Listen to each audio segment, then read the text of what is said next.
हमारे नबी हजरत मोहम्मद सल्लल्लाहु अलैहि वसल्लम एक ऐसी हस्ती गुजरे है जिन्होंने कभी अपने दुश्मन को भी नुकसान नहीं पहुंचाया, लेकिन आपके दुश्मनों ने आप पर कई बार जुल्म किया और आपको नुकसान पहुंचाने की कोशिश की। एक बार ऐसे ही आपके एक दुश्मन ने आपको जहर दे दिया था। आखिर से वाकया कब पेश आया था और आप पर उस जहर का क्या असर हुआ था, ये सब हम आपको इसी वीडियो में बताएंगे। इसीलिए इस वीडियो को आखिर तक जरूर देखें और इसे जरा भी मिस न करें। ये बात उस वक्त की है जब मुसलमानों ने खैबर को फतह किया था। जंग खत्म होने के बाद नबी सल्लल्लाहु अलैहि वसल्लम ने कुछ दिन और खैबर में गुजारने का इरादा किया। खैबर को फतह करने के बाद हमारे नबी ने वहाँ रहने वाले सभी यहूदियों के साथ काफी अच्छा व्यवहार किया और सभी के साथ काफी नरमी से पेश आए। खैबर को मुसलमानों ने फतह कर लिया था। इसके बावजूद वहाँ के यहूदी बेहद अमन और सुकून के साथ वहाँ रह रहे थे। इन्हीं यहूदियों में एक औरत थी जिसका नाम ज़ैनब बिन हारिस बताया जाता है। उसने एक दिन हमारे नबी की दावत की और आपने उस औरत की दावत को कबूल कर लिया। उस औरत ने आपसे पूछकर आपके पसंदीदा खाने बनाए। आप अपने कुछ साथियों के साथ उसके घर खाने के लिए पहुंचे। वो यहूदी औरत अंदर ही अंदर मुसलमानों से नफरत किया करती थी और दूसरे यहूदियों के साथ भी मिली हुई थी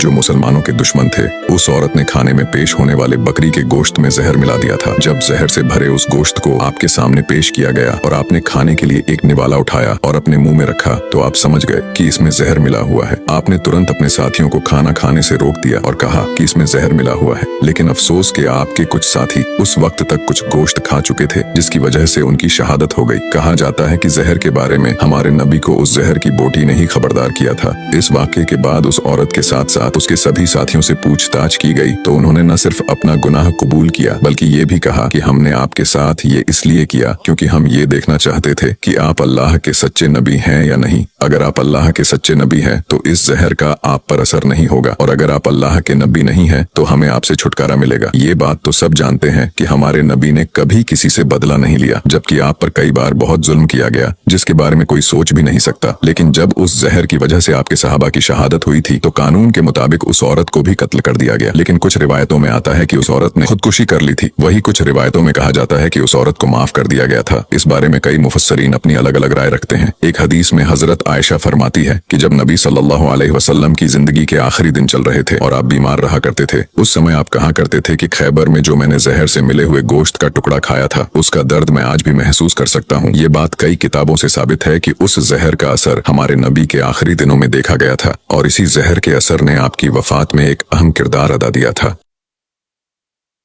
इस वाक़ये से हमें ये सबक मिलता है कि हम अल्लाह ताला की ज़ात पर भरोसा रखें और वही कारसाज है और वही सब को जानता है।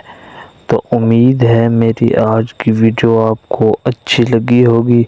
अगर वीडियो अच्छी लगी है तो मेहरबानी मेरे चैनल को सब्सक्राइब कर लें।